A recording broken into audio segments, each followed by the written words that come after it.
তাকো চাপৰ আহিছিলে আমাৰ হেৰি গভৰ্ণমেণ্ট ফালৰ পৰা 15 বেগকৈ আহিছিলে 15 বেগত গাঁওবুঢ়াই 12 বেগ দি পেলাই বাকী 3 বেগ ক'ৰবাত প্ৰতি চৰকাৰে আহে কিবা এটা কৰিম একোৱেই নকৰে কিমান দিন হ'ল এনেকৈ ইয়াত পানী খেলি থকা আমাৰ 10 দিন 11 দিনমান হ'ল আপোনালোকে এনেদৰে মঠাইতে আছে আছোঁ আৰু কিবা সাহায্য পাইছেনে সাহায্যনো কিন্তু চৰকাৰৰ ফালৰ পৰা এদিন পালোঁ আৰু তাৰপৰা এনেকৈ বেলেগে দিছেহি বাৰু দি আছে দুই এটা সৰু ল'ৰা ছোৱালী আছে সৰু ল'ৰা ছোৱালী আছে বাকী খোৱা বোৱা কেনেকুৱা শৌচ প্ৰস্ৰাৱ কৰিবলৈ জেগা আছে জানো জেগা নাই নহয় নাই একো নাইকিয়া হৈ আছে একো নাই ঠিক আছে প্ৰকৃতিৰ দুৰ্যোগ এতিয়া একদম বেলেগ আৰু বৰ বিপদত থকা আগতে আছোঁ আৰু কিবা ক'ব নি চৰকাৰলৈ চৰকাৰনো কিনো ক'ব সেই ক'লেও একেটাই একোৱেই নিদিয়ে প্ৰতি বছৰে ডুবি থাকে সেই চাৰ্ভিচ কৰি গৰা পালেহি আহি ইবছৰলৈ ধৰক ঘৰৰ পৰা বহি দিয়ে গৰাই প্ৰতি চৰকাৰে আহে কিবা এটা কৰিম একোৱেই নকৰে মাটি দিম আমুক দিম কয় আৰু চৰকাৰৰ ফালৰ পৰা বিধায়ক কোন আহিছিলে বিধায়ক আহিছিলে কি ক'লে তেখেতেনো কি নহয় একোৱে দিম বুলি কয় প্ৰতি বছৰে নিদিয়ে আৰু আপোনালোকক সাহায্য কৰিম বা মাটি অকণমান চাই দিম কিবা এটা কৰি দিম বা গৰাটো কিবা এটা কৰি দিম বুলি কয় প্ৰতি বছৰে কয় মানে এবছৰো নিদিয়ে বিধায়ক নাম কি বিধায়কজনৰ নামজন আছিলে কি আছিলে চক্ৰ গগৈ ঠিক আছে হ'ব আমি আহিছোঁ আমি যিমান পাৰোঁ সহায় কৰিবলৈ চেষ্টা কৰিম মই এতিয়ালৈকে আমাৰ গাঁওখনৰ কাৰণে মই গাঁওবুঢ়া মহোদয়ক ইমান হেৰি কৰিছোঁ ৰিপৰ্ট কৰিছোঁ কমচে কম আমাক ত্ৰিপাল এখন দিয়ক গৰু এক আঁঠু পানীত পূৰা 9-10 দিন এনেকৈ থিয় হৈ থাকিলে এতিয়া গৰুৰ অৱস্থা নাই গৰু পূৰা ছাল চেলি গৈছে দৰৱ পাতিৰ কাৰণে মই যোগাযোগ কৰি আছোঁ সেইদিনাখন ছাৰ আহিছিলে পেগু ছাৰ তেখেতে দৰৱ অকণমান দি থৈ গ'ল তাৰপিছত আকৌ পিছত আহিম কেম্প কৰিম তোমালোকৰ তাত বুলি ক'লে এতিয়ালৈকে কোনো খবৰ নাই গাঁওখনৰ আমাৰ ভঙামুৰাই গাঁও হয় গোটেই গাঁওখন পানীত পূৰা ডুবি আছে আমাৰ তাত 21 ঘৰ আছোঁ এতিয়ালৈকে কোনো যোগাযোগ নাই চাপৰ সেইদিনাখন দিলে চাপৰ তাকো চাপৰ আহিছিলে আমাৰ হেৰি গভৰ্ণমেণ্ট ফালৰ পৰা 15 বেগকৈ আহিছিলে 15 বেগত গাঁওবুঢ়াই 12 বেগ দি পেলাই বাকী 3 বেগ ক'ৰবাত লৈ গ'ল কাটি দিলে গাঁওবুঢ়া লীলা কলিতা মই ইমান ৰিপৰ্ট কৰিছোঁ কমচে কম আমাক হেৰি ত্ৰিপাল এখন দিয়ক মানুহকেইটাতো যেনে তেনে আছোঁ বাৰু গৰুকেইটাতো নেবাচিলে আমি খেতি কৰি খোৱা মানুহ কেনেকৈ হেৰি জীয়াই থাকিম ভঁৰালৰ গোটেই ডুবি মানুহৰ ধান শেষ কাৰো এগুটি ধান নাই সাহায্য সেইদিনাখন হেৰি ৰিলিফ অলপ দিলে 600 গ্ৰামকৈ জনপ্ৰতি দিলে তাৰপৰা একো নাই তাৰপৰা এই চাপৰটো দিলে তাৰপৰা একো নাই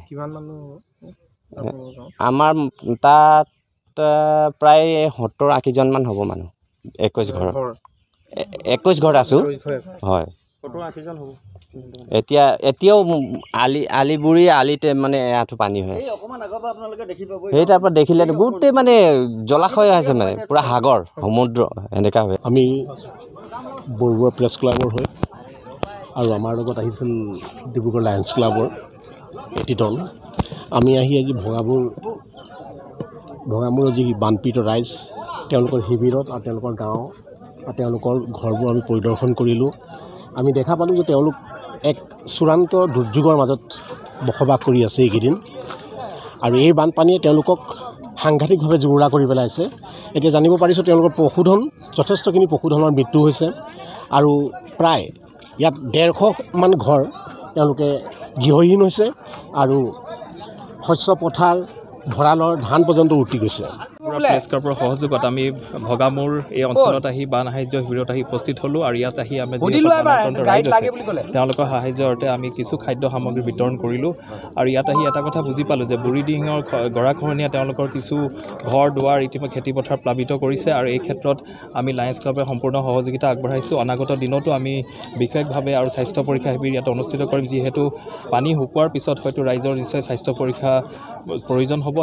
সেই সুবিধা আগত ৰাখিয়ে বা সেই কথা আগত ৰাখি আমি অনাগত দিনত লায়ন্স ক্লাবৰ তৰফৰ পৰা আমি সকলো সহায় সহযোগিতা আগবঢ়াম 3খন গাঁও বুঢ়ীদিহিঙৰ যিহেতু নিচে কাষত আৰু ইয়াৰ যিটো ৰিং বান্ধ আছিলে মেইন গাইড বান্ধ আছিলে সেইটো এই প্ৰবল প্ৰলয়ংকী বানত ভাঙি যোৱাৰ লগে লগে তাৎক্ষণিকভাৱে গোটেই 3খন গাঁও বানপানীত মানে উটি ভাহি গ'ল তেওঁলোকৰ ভঁৰালৰ পৰা আদি কৰি ঘৰ দুৱাৰ কাপোৰ কানি জীৱ জন্তু সম্পূৰ্ণ খেতিপথাৰ চব নষ্ট হ'ল আৰু তাৰ বিনিময়ত তেওঁলোকে এতিয়া ৰিং বান্ধৰ ওপৰত মথাউৰিৰ ওপৰত ঘৰ বান্ধি থাকিবলগীয়া হৈছে। পঢ়া শুনাৰ ক্ষেত্ৰতো কিতাপ পত্ৰ সৰু সৰু ল'ৰা ছোৱালীবিলাকৰ চবৰে নষ্ট হৈছে। আৰু আমি ভাবোঁ এই দুখ কষ্টৰ সময়ত বৰবৰুৱা প্ৰেছ ক্লাব আৰু লায়ন্স ক্লাবৰ সহযোগত তেওঁলোকে যি মানে অলপ হ'লেও যৎ সামান্য সাহায্য আগবঢ়াইছে, আমি এই অঞ্চলৰ বাসিন্দা হিচাপে নথৈ কৃতজ্ঞ হৈছোঁ আৰু তেওঁলোক সকলোকে আমি ধন্যবাদ জ্ঞাপন কৰিছোঁ। আজি ভঙামূৰ তিনিআলি, ভঙামূৰ ব্লক আদি কৰি 3খন গাঁও ইয়াতে প্লাবিত হৈছে। যথেষ্ট ক্ষতিসাধন হৈছে ৰাইজৰ। খেতি পথাৰ নষ্ট হৈছে, ভৰা ধান আদি কৰি পশুধন, শাক পাচলি আদি কৰি বহুতো ক্ষতি হৈছে। ইয়াতে মানুহৰ ঘৰ ভেটি মানে বুঢ়ী একেবাৰে তছনছ হৈ গৈছে।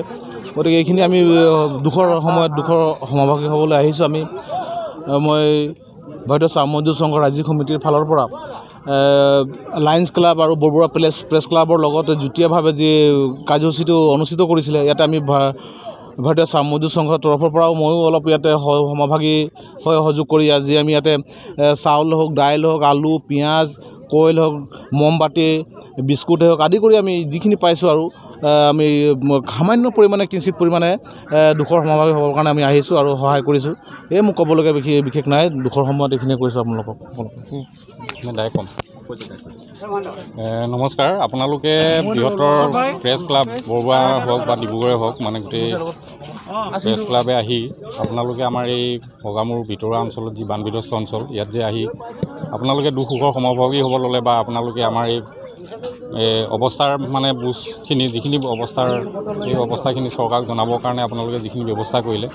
গতিকে তাৰ বাবে আপোনালোকক জয়তে মই ধন্যবাদ দিছোঁ। আৰু দ্বিতীয়তে মই এই অঞ্চলৰ এজন শিক্ষক হয়। মোৰ ইয়াতে স্কুলত আজি 3-4 দিনমানৰ আগৰ পৰা 3 দিন হৈছে আৰু 3 দিন হৈছে আমাৰ কেম্প ভাগিছে পানী অলপ শুকোৱাৰ কাৰণে। মানুহ প্ৰায় 3খন গাঁৱৰ মানে সম্পূৰ্ণ জলমগ্ন হৈছিলে।